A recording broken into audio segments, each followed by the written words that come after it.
सभी बड़ों को नमस्कार। आज एक नई कथा सुनाने जा रहा हूँ। पेड़ की छाया, निस्वार्थ प्रेम की कहानी। जो साथी मेरे चैनल पर पहली बार आए हैं, कृपा करके मेरे वीडियो को लाइक और शेयर करें। आप सभी से विनती है कि आप ये कहानी अपने बच्चों को जरूर सुनवाएं ताकि वे अपने जीवन में विकास करें। तो आइए कहानी शुरू करते हैं। सोचिए, अगर ना बोलने वाले जीव बोलकर हमें उनके मन की बात, उनकी फीलिंग्स, उनके विचार बता पाए तो कैसा होगा।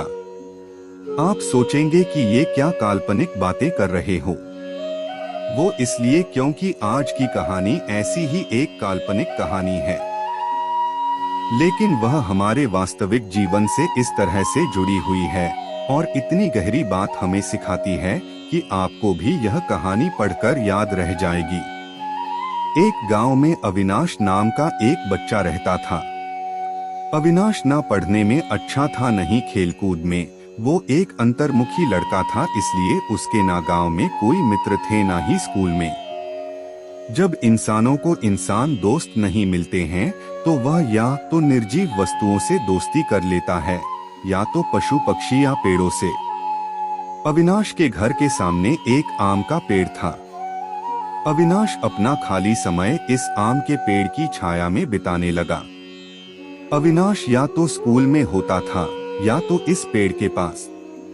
पेड़ के साथ खेलता था, उस पर चढ़ता था, वही उसकी छाया में आराम करता और वही सो जाता था। अविनाश उस पेड़ को इतना पसंद करता था कि वह अपने मन की सारी बातें अब उस पेड़ को बताने लगा था।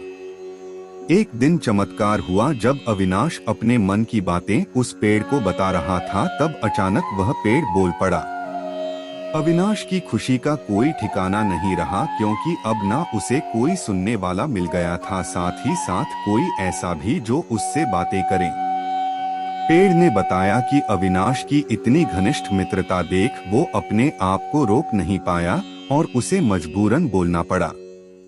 लेकिन वह अविनाश जैसे दोस्त को पाकर बेहद खुश है। पेड़ को भी अविनाश की आदत हो गई थी। पेड़ अविनाश को एक दोस्त की तरह, एक बेटे की तरह दिखने लगा, उसकी फिक्र करने लगा। अविनाश की खुशी में खुश और उसके दुख में दुखी रहने लगा। इंसानों की फितरत है, वह समय के साथ बदल जाया करते हैं। उम्मीद है आपको कहानी पसंद आ रही होगी। कृपा करके मेरी वीडियो को लाइक शेयर कर दे और मेरे चैनल को सब्सक्राइब कर दे।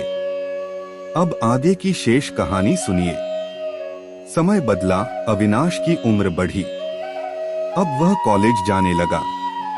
उसने इस पेड़ के पास आना बंद कर दिया। बेचारा पेड़ अविनाश को याद कर काफी दुखी रहने लगा। एक बार अविनाश को अपने पास से गुजरता देख पेड़ ने उसे आवाज लगाई और अपने पास बुलाया। पेड़ ने अविनाश से कहा, आओ अविनाश, मेरे पास बैठो, कुछ बातें करते हैं। अविनाश ने कहा, नहीं, मेरे पास इतना वक्त नहीं है कि मैं तुम्हारे पास बैठ सकूं और बातें कर सकूं, क्योंकि अब मुझे कॉलेज जाना है और मुझे इस बात की भी टेंशन है कि कॉलेज की फीस कहां से लाऊं। अविनाश की बातें सुन और उसको टेंशन में देखकर पेड़ बोला, देखो मेरे पास पैसे तो नहीं हैं, मगर हाँ, अगर मेरे फल बेचकर तुम्हें कुछ मदद होती हो तो मेरे सारे फल तोड़ कर ले जाओ। अविनाश को पेड़ का सुझाव पसंद आया। उसने तुरंत सारे आम तोड़ लिए और बाजार में बेचकर उसके अच्छे खासे पैसे कमाए और अपनी कॉलेज की फीस भर दी। अविनाश फिर से अपनी जिंदगी में बिजी हो गया और एक बार फिर से पेड़ अकेला हो गया। पेड़ हर दिन अविनाश का इंतजार करता, लेकिन 3-4 साल बीत गए, उसे अविनाश मिलने नहीं आया। फिर एक दिन अचानक अविनाश उसको उसके पुराने घर में आता हुआ दिख गया। पेड़ अविनाश को देखकर काफी खुश हो गया।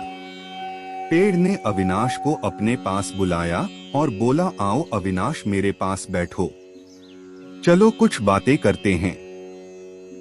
अविनाश ने पेड़ से कहा, मैं तुम्हारे साथ नहीं बैठ सकता क्योंकि अब मेरी शादी हो गई है। हालांकि मुझे नौकरी मिल गई है, लेकिन अभी मेरी तनख्वाह इतनी नहीं है कि मैं अपने इस पुराने घर को नया बना सकूं। मुझे काफी चिंता है कि मैं अपनी पत्नी को कैसे इस पुराने घर में रखूंगा। अविनाश को चिंता में देख फिर से पेड़ का दिल पिघल गया। पेड़ ने अविनाश से कहा, तुम मेरी सारी डालियां काटकर अपने घर को नया बना लो, इससे तुम्हारी समस्या सुलझ जाएगी।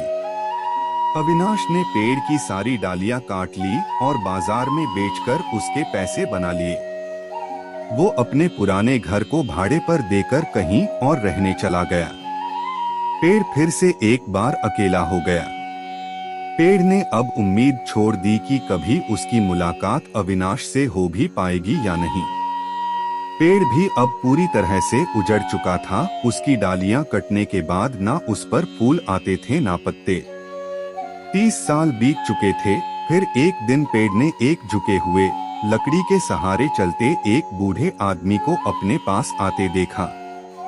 पेड़ ने ध्यान से देखा और उस आदमी को पहचान लिया। वह कोई और नहीं अविनाश था। वह जब पेड़ के पास पहुंचा तो पेड़ ने उसे कहा, माफ करना दोस्त, अब मेरे पास तुम्हें देने के लिए कुछ भी नहीं है। अविनाश ने कहा, मुझे कुछ भी नहीं चाहिए और ना ही मेरी कोई इच्छाएं बची है। मुझे सिर्फ तुम्हारे पास बैठना है और तुमसे बातें करनी है। बूढ़ा अविनाश पेड़ को ऐसे चिपक गया जैसे उसे गले लगा रहा हो। जर्जर और उजाड़ हो गए उस आम के पेड़ पर नई कुंपलें उग निकली। दोस्तों, यह कहानी बड़ी ही मार्मिक है। अगर पेड़ पौधे और जानवर बोलते हो तो बिल्कुल वह इस पेड़ पैर की तरह होते हैं, सच्चे, वफादार और निस्वार्थ। चलो, यह तो कल्पना की बात है, लेकिन सोचो हमारे बड़े बुजुर्ग, हमारे माँ बाप क्या इस पेड़ की तरह नहीं हैं? और कहीं ना कहीं हम उस अविनाश का किरदार नहीं निभा रहे हैं। दोस्तों, अंत में यही कहूंगा कि जिंदगी की भाग दौड़ में अपनों को पीछे मत छोड़ना। पूरी कहानी ध्यान से सुनने के लिए धन्यवाद। अंत में यही कहूंगा, ईश्वर आप सभी को सुखी रखे और अपना ख्याल रखे। उम्मीद है कि आपको यह कहानी पसंद आई होगी। आपका कोई भी सुझाव है तो मुझे कमेंट में कह सकते हैं। कृपा करके आप मेरे चैनल को सब्सक्राइब करें और मेरी वीडियो को लाइक करें। अब मैं मिलता हूँ आपको अगली वीडियो में।